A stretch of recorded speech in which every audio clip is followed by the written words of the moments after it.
The effect of Star Wars going through the roof, commercially being so successful, was the mistaken belief by most producers in Hollywood that special effects had made the film successful. And as a result of that, they dusted off all their scripts, called up effects people and said, add some effects to this and we will also have a hit. And as a result, the next 3 years, Hollywood was filled with these Star Wars clones that were not successful and proved the point.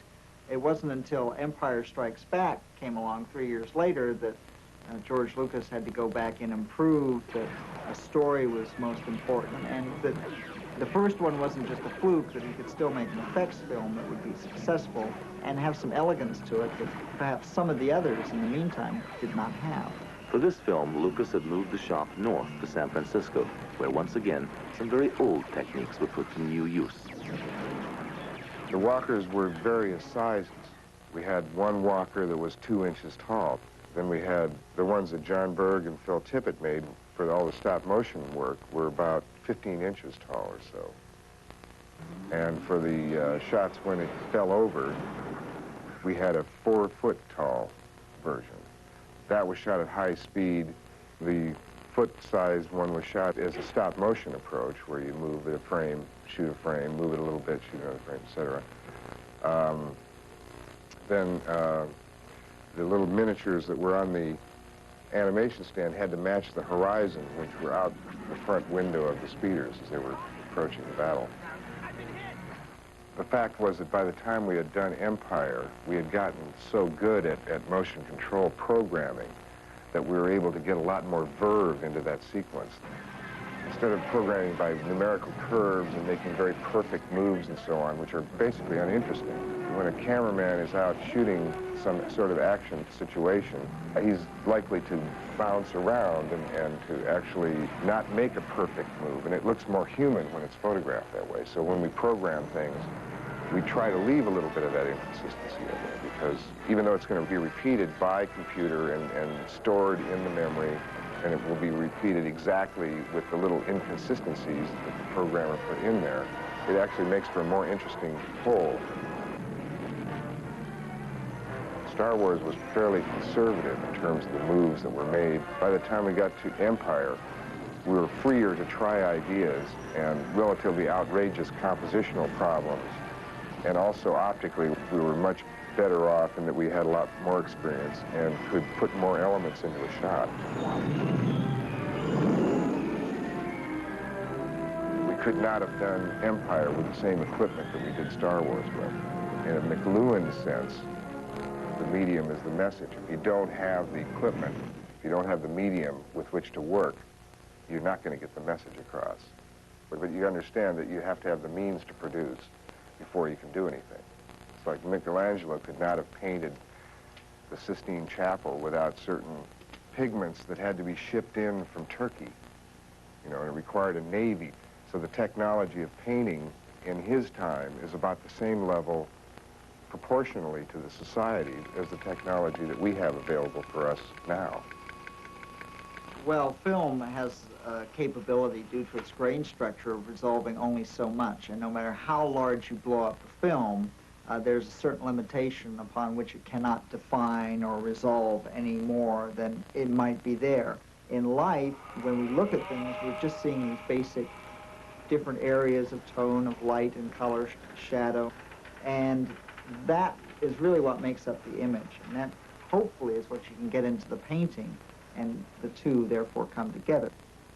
One of the sequences in Empire Strikes Back, which is most effective, I believe, is the interior of that trench or that vector wind shaft in Cloud City, where Luke and Darth Vader have their battle. But it was very effective, and I think perhaps part of it was an interior. There were a lot of little lights there and so on and so forth. So it was a combination of blue screen elements and matte painting, and even a set piece that was made, although painted on a flat background, was painted with curves in it, so it looked like it was a round piece of the set. Perhaps the most complex shot was Luke falling down the shaft, and the only problem there we had was Mark Hamill flailing away on top of a blue screen, not even dropping in or out of frame, but just a steady shot. So we had to then put the move on that and coordinate the move down the painting to make the whole thing come together.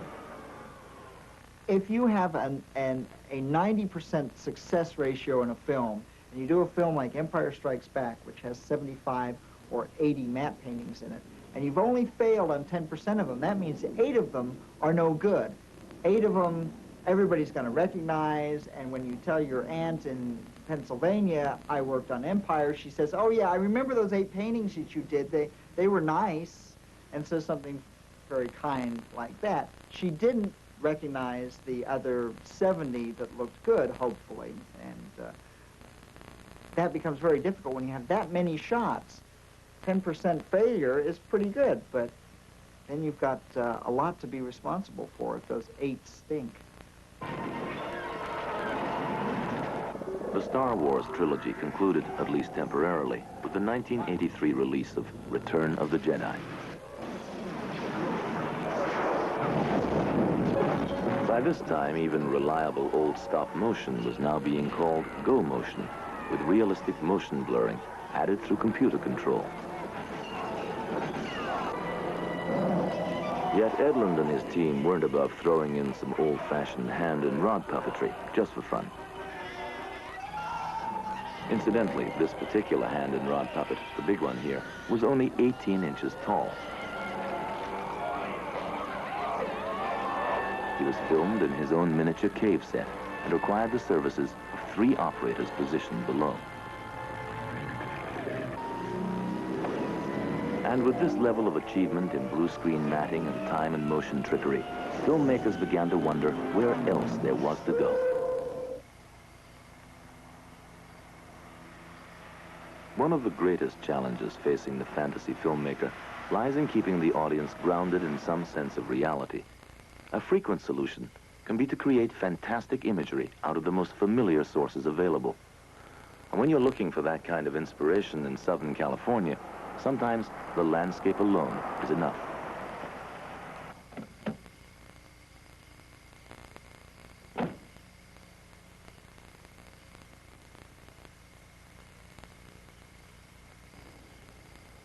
Nice view.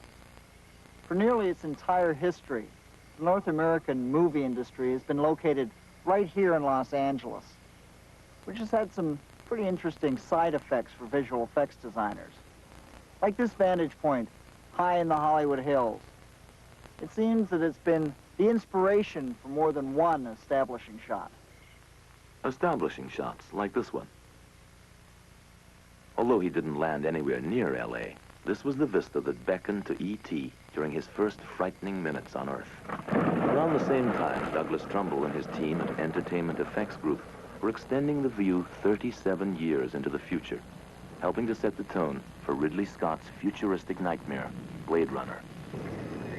There's even a popular legend concerning Steven Spielberg and the making of Close Encounters of the Third Kind. As the story goes, he drove up here to relax late one night when it occurred to him to try a headstand on the hood of his car. The resulting perspective helped provide a crucial design element for another classic Trumbull shot.